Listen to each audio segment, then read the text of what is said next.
What are the top computer science courses that I think every computer scientist should learn? How did I start kendo? Do we put more weight on the CSAT or on the interview? Well, these are some of your questions that I'm about to answer today.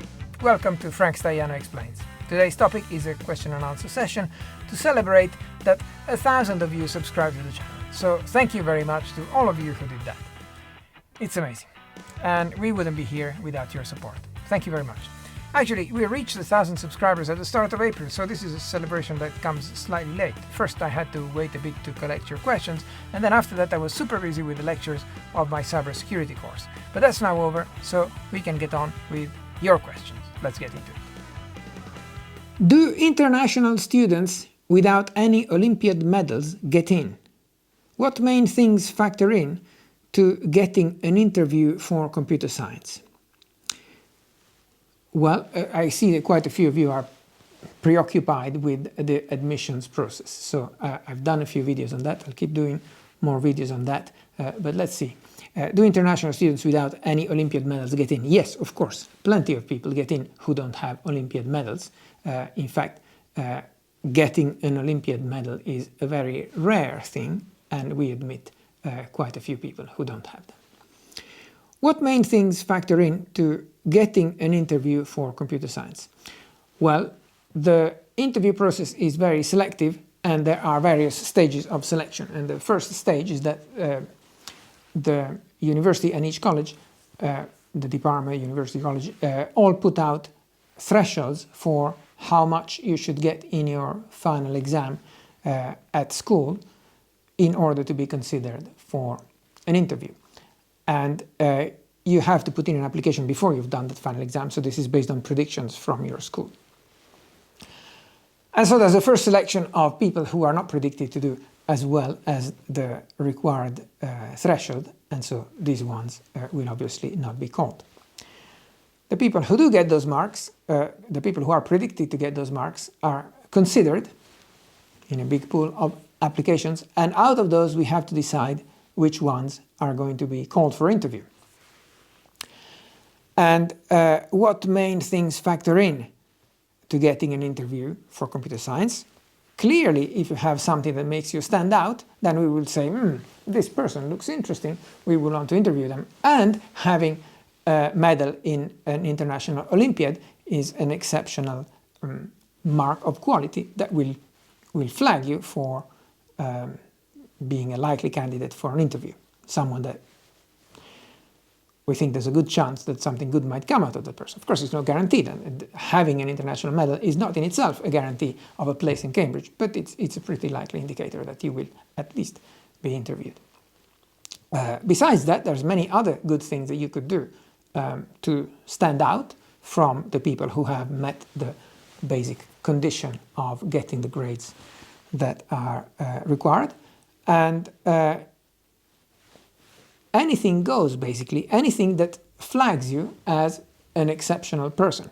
I remember someone once had an application where they described how they had programmed some application for a smartphone that was on the was sold on the store, and it had sold several thousand copies, and we were quite impressed. This looks like someone with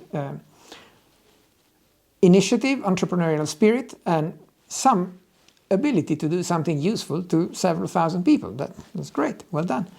A person I featured on the channel recently, Natalie Schell, had started a non-profit to encourage other girls to get into mathematics and AI. That affects many other people. Again, display of initiative and entrepreneurship, very much appreciated. Any other thing that you may have done which goes out of the ordinary of just getting good grades at school, because everybody who gets into here got good grades at school, will be something that we will look at with interest. Something that shows what makes you tick and why we should be speaking to you because you are in some way exceptional. For colleges that require the CSAT, says another question, do you put more weight on that or the interview? What struck you the most about the best interview candidate you've interviewed? How would you prepare for the CS interview? Well, again, noting that many of you are preoccupied with the mechanics of admissions, I have videos in the pipeline talking about the specific points, in particular the CSAT, with not just me, but other people who give their perspective, people who are also interviewing for the CSAT, or people who have sat the CSAT and give their views on that. So do we put more weight on that or the interview? Well, I won't answer for all colleges that require the CSAT. I will answer about my experience here in Trinity. In Trinity, the CSAT is very much an integral part of the interview, because we make you do the questions of the CSAT, and immediately after we interview you, asking you more questions interactively about the questions that you answered in written form. So you did your choice of the CSAT questions. We go through the ones that you did. We go through the ones that you didn't do, and we see if with some extra hints you can get to something that you couldn't do on your own. This simulates the process of a Cambridge supervision and lets us figure out how well you would be responding to this environment, which is at the core of the Cambridge system. Are you smart? Of course. Are you teachable? Are you able to take hints and go further? And this is something where the CSAT and the interview are basically intertwined. So the CSAT itself gives a score, but in the case of Trinity, the CSAT is also a fundamental tool for having something technical to discuss at the interview. And so the two are very strongly connected, and we don't take the CSAT score as an indicator of its own. We take it in the context of how it fed into your performance at the interview. So the two are combined. We wouldn't put more weight on one or the other. It's a holistic assessment. What struck me the most about the best interview candidate that I've interviewed, I don't know that I would be able to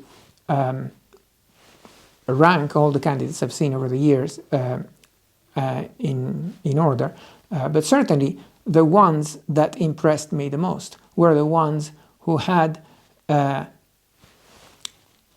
obvious light bulb moment during the interview about something they had found too difficult when they did the CSAT on their own, but with a few subtle hints they could go further and reach that extra enlightenment, which was great for them, and it was great to see the smile on their face when they got it, and it was great for us as well, because it feels, this is someone that with the right nudges can go very far. We'd like to have someone like that among the people we teach. How would you prepare for the computer science interview? I would prepare by not trying to optimize for an athletic performance and memorizing lots of ways to solve particular problems. I would try to develop develop your own abilities in computer science and be the person you really are, not try to be someone else for the sake of interview. And if you are someone who loves this stuff and is good at this stuff and enjoys learning this stuff, then this will shine through. And you get good at this by practicing, by liking to practice it. It should not be like, I go to the gym and I sweat and I do stuff because I have this competition. No, it should be something, I do that, even if there were no competition, I would do that because I enjoy it. And I go to the gym, metaphorically, because I like that feeling. And that should be the same here. And those of you who do that because it's the best thing for them and they get really good at it, we spot them very easily. Then we have a question from Ayman Al-Tahmid, whom I recognize as someone who frequently comments on the videos on this channel. And he says, I'm doing competitive programming on my own, outside my school, on my own. I have not done randomized algorithms. Will it be required when I solve more hard CP problems? What are CP problems? Competitive programming, I guess. I don't think any particular topic is required.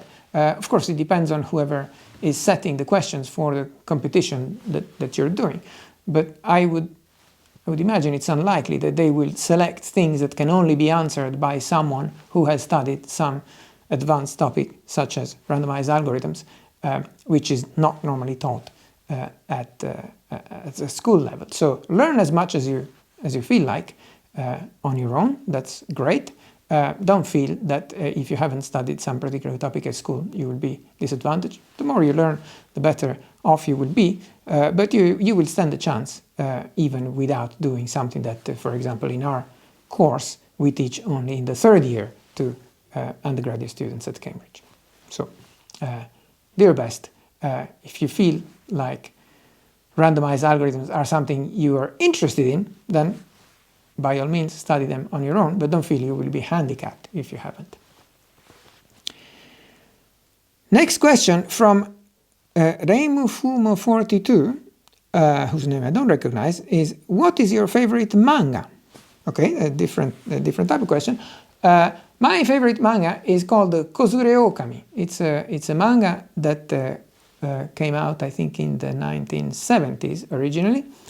And that's about a samurai called Ogami Ito, who was cheated by the bad guys in the movie, and so there's a story of revenge, I guess, and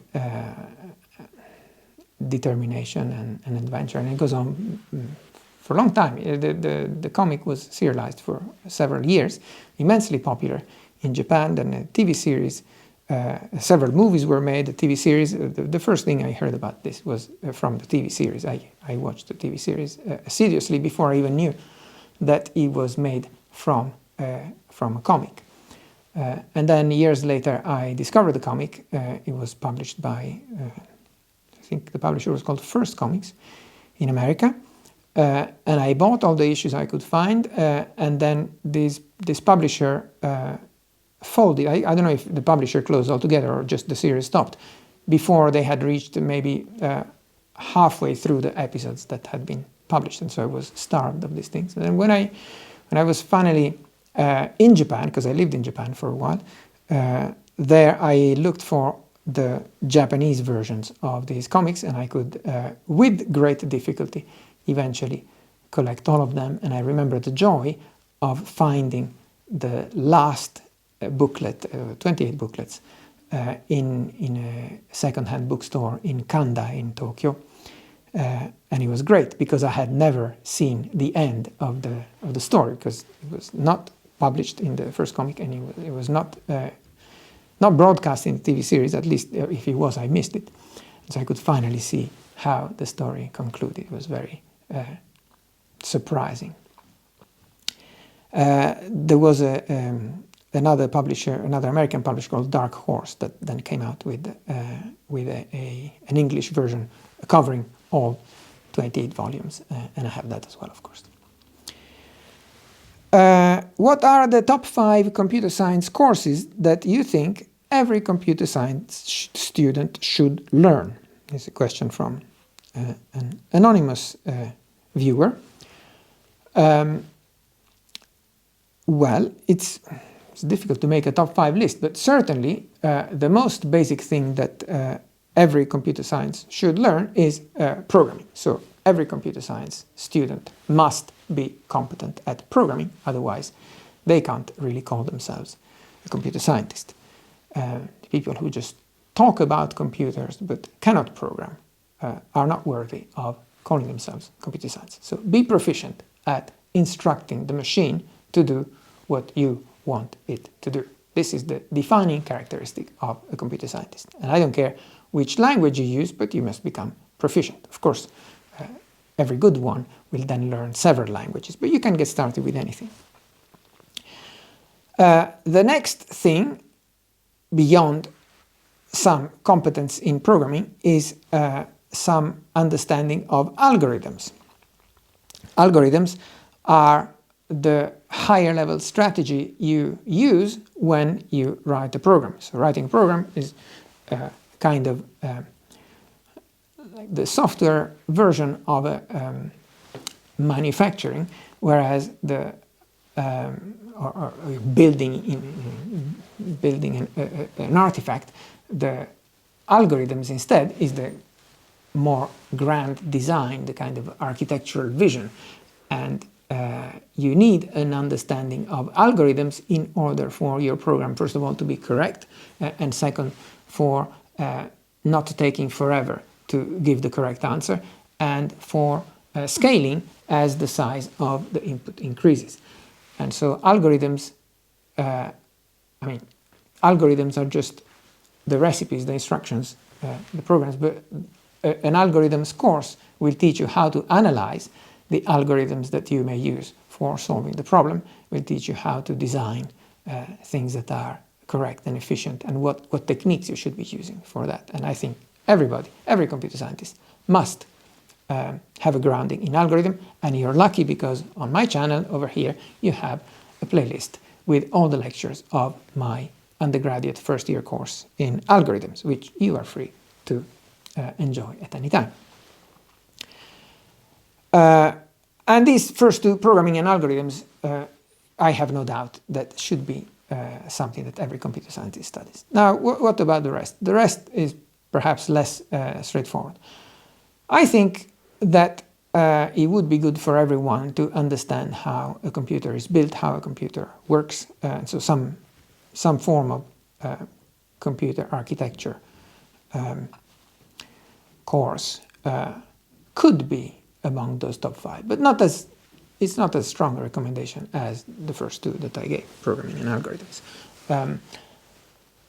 As you know, I am a security specialist, a security professional, and I would argue that security is something that every computer scientist should know about. Again, it's not a strong recommendation as programming and algorithms, but I see so many things going wrong because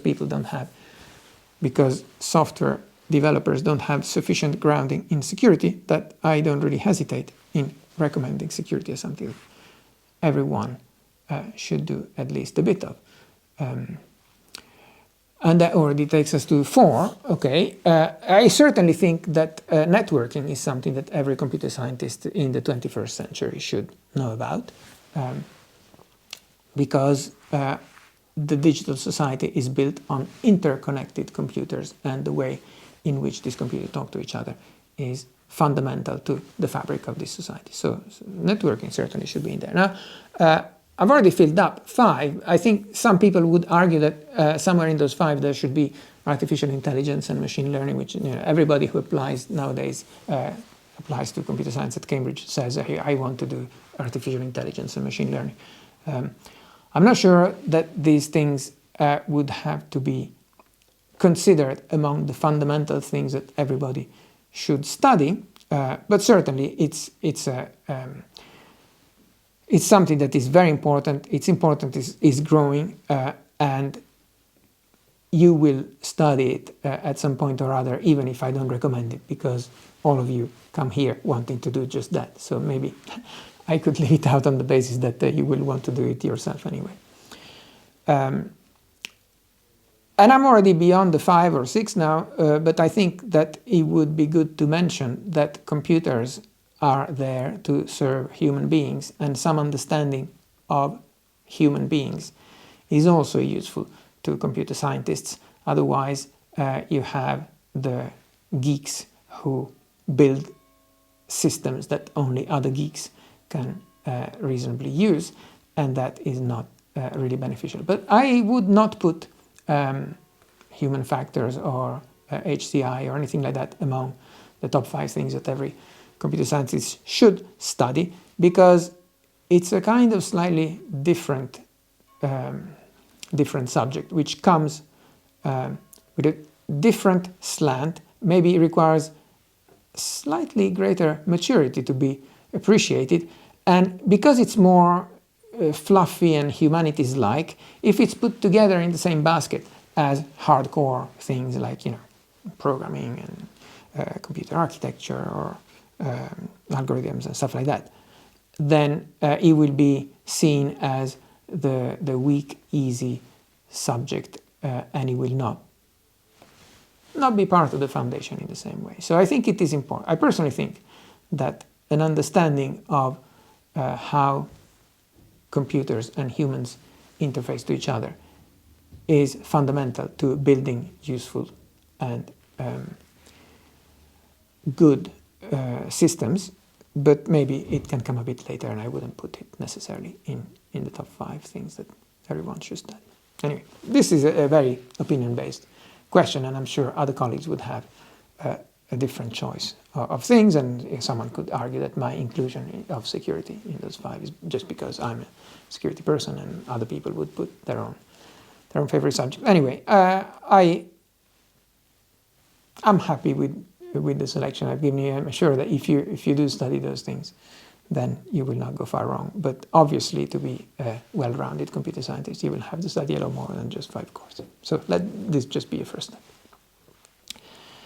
Another question. As a pre-final year undergraduate majoring in AI, well, there you go, AI, everybody wants to do AI, and hoping to apply for Cambridge ACS, ACS means Advanced Computer Science, ML, MPhil, PhD, ML, I'm not sure what they mean, maybe machine learning, MPhil or PhD, very much, exclamation mark.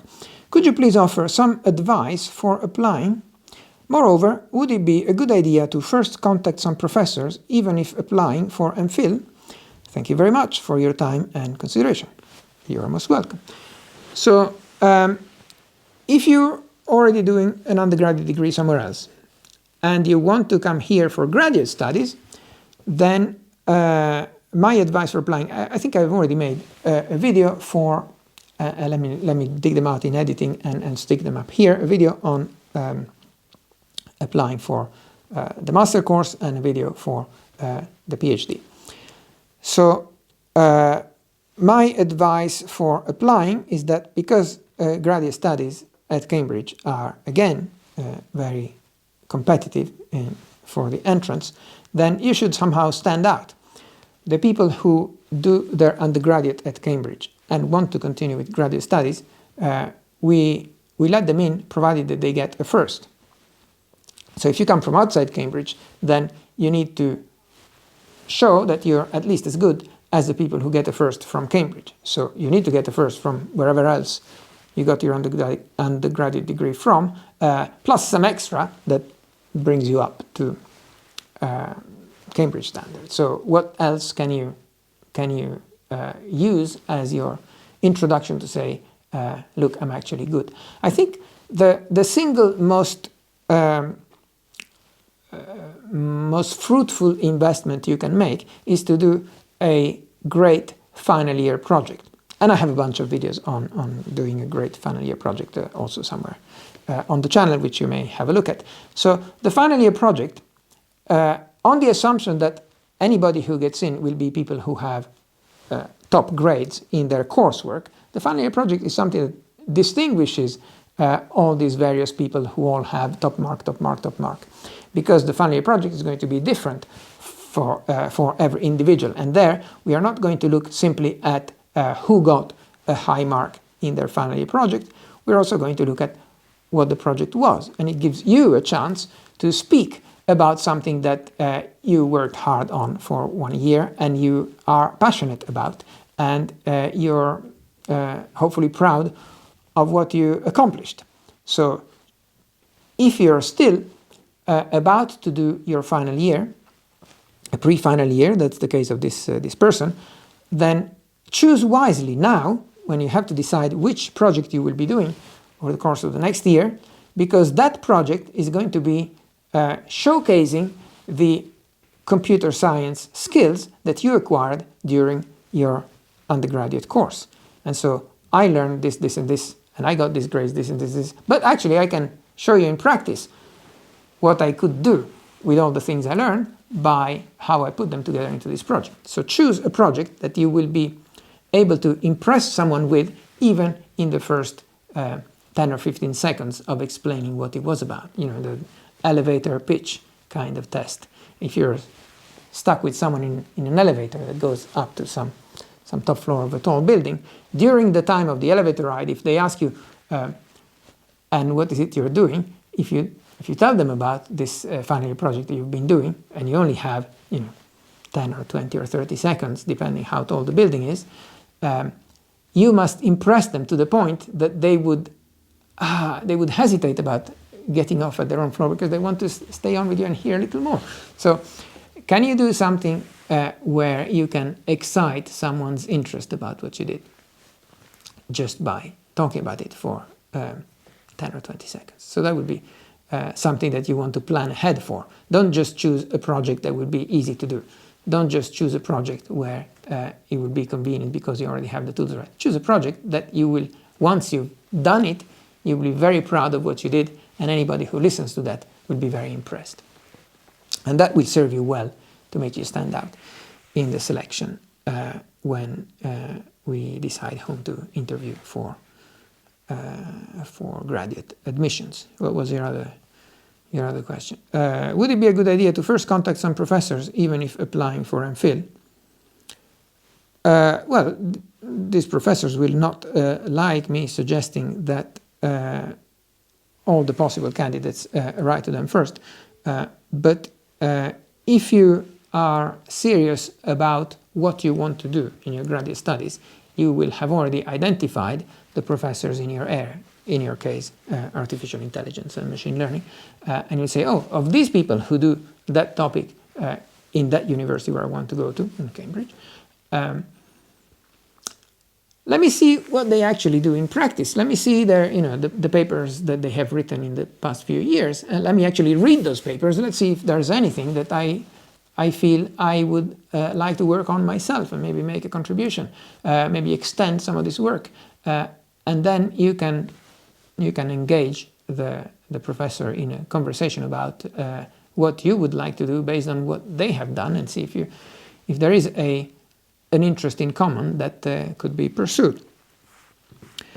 So, yeah, if you have something intelligent to say, then I think that contacting some professors with that topic of common interest might be a good idea. Don't just do it just to try to sound interesting, because they will see through the bullshit. So if there is genuinely a common interest and you have something to bring to the table, as opposed to just hoping that they will take you, then the conversation might be fruitful. Next, from a person identifying themselves as Cranky Green, whatever that means, what is your personal advice for a student who is fairly strong in mathematics but finds programming unintuitive or frustrating and is trying to learn it? Well, I'm sorry you find programming unintuitive and frustrating. And I hope that if you want to pursue computer science, you will get to the stage where you find it actually exciting and what's the word I'm looking for? Exciting and rewarding, and something you really look forward to doing. If you are fairly strong in mathematics, that's a good starting point for getting to the stage where you might like computing. Now, I should say nobody is obliged to like computing, right? But people with a mathematical mindset are, good at making logical connections and putting things together and so on. And why is mathematics so beautiful and rewarding? Because it's immensely liberating. That's saying anything that you can think of, if you think about it sufficiently cleverly, you can build it in any direction you want. You can build your own universe, and if you are consistent with applying the rules that you started with, it will all make sense. So that same thing applies in some sense to computing, which is an enormous, unlimited system of Lego blocks where you can build anything you can imagine. If you can imagine something and you're good enough at it, you can build it out of components that don't require physical objects. They are just made out of, you know, your intellectual constructs. You can describe it by typing it in a programming language, and it's there. And that's just like mathematics, with the important difference that the things you construct in the computer science realm actually work. I mean, the mathematics describe things and so on, but they just stay there in ether. Whereas the computer programs you write, they actually work. You can execute them, and they do stuff. And it's fantastic. You can build anything that you can imagine, if you're good enough at coding it. You can implement your ideas in a way that makes them actually work. So the cogs turn, and you get an answer, and you get the computer to do something, and you can attach some actuators to the computer to actually have an effect in the real world. And that is an incredible superpower. So if you are good at mathematics, then imagine the computers as something that extends this power that you have to build your own universes into something that has an effect in this universe. That's immensely satisfying. And the way I would suggest you try to learn programming, if you haven't reached the stage where you're good at programming, is to have a problem that you want solved. Okay, look for a problem with some kind of mathematical flavor, because that's what you're interested in, and see how could you solve that problem by programming a computer. And that might give you the motivation you need to enjoy computers, because computing is hard, and it's difficult to make the program do what you want, and it's difficult to go through the debugging stage where you kind of know what you want, but the program isn't behaving the way you expect it should behave, and finally getting to the stage where the program works is immensely gratifying. And if you care about the result, because you chose the program, you chose a problem that you're interested in, then that will motivate you to get through the difficult part of programming, I hope, and get to something where you experience this satisfaction. So I should mention, this is my room in Trinity, which I used to share with a colleague who's now moved somewhere else, who won a Nobel Prize in Physics 2 or 3 years ago, Professor Didier Queloz, and he got his PhD for discovering the first planet outside the solar system. And how did he do that? Well, these guys with telescopes and so on, nowadays, what they do is they attach these telescopes to computers and they look for things. And so he was analyzing anomalies of things that he could see from a telescope with computer. He was writing computer programs to see things, and he spotted something that didn't quite make sense, unless there was something over there, which eventually was this planet that he discovered was orbiting around some star.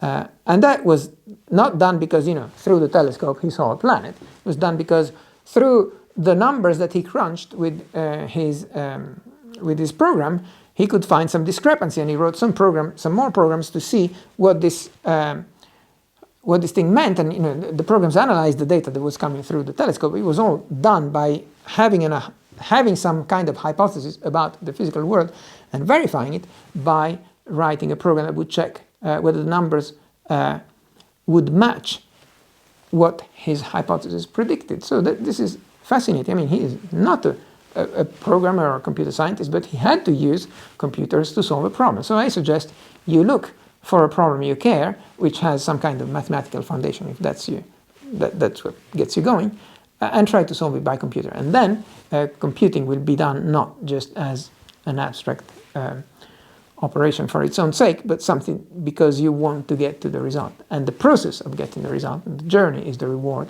The process will be then extremely satisfying when you learn how to make the computer do what you want. At least I hope.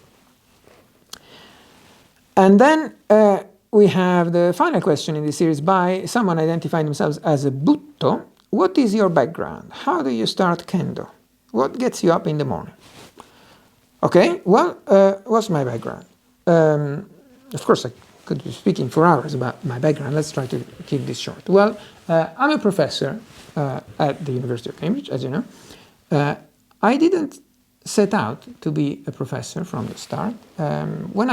Anybody who's at Cambridge was the best of their school to the first approximation, so I also was. And when I was an undergraduate at university, my professor would say, well, you're one of our best ones, why don't you consider graduate studies and then an academic career and becoming a professor. And although I actually liked teaching, I thought that I would be a fraud if after having studied at university, I became a professor teaching people, I studied engineering and then teaching people how to be an engineer. After never having been an engineer myself, I thought that would be completely fraudulent and I would be a fake teacher because I'd never done it myself and yet I was teaching people. I would have been teaching people how to do it. So no. Even though I would have liked teaching, I decided that that was not for me. I studied engineering. I wanted to be an engineer. I wanted to build things. The joy of the engineer is building things. So I went on and I worked as a research scientist in industry and I did build things and I had a software development career in industry which I greatly enjoyed. Some very happy years of my professional life. Then after that I ended up going back to university for a PhD and then after that, as I thought I would be coming back to industry in a more senior research scientist position because by then I had acquired a PhD. Well, before that happened, I basically was offered a lectureship here in Cambridge and so I grabbed it and I became a professor. And that's kind of my story in a nutshell. And I'm still here, even though compared to industry, the pay is much lower because this university post gives me great freedom of pursuing the ideas I like and also gives me the chance of interacting with extremely smart people. The students who apply here are among the cleverest people in the world and it's a joy to teach them and see how they do amazing things, and the students that we want are people who are cleverer.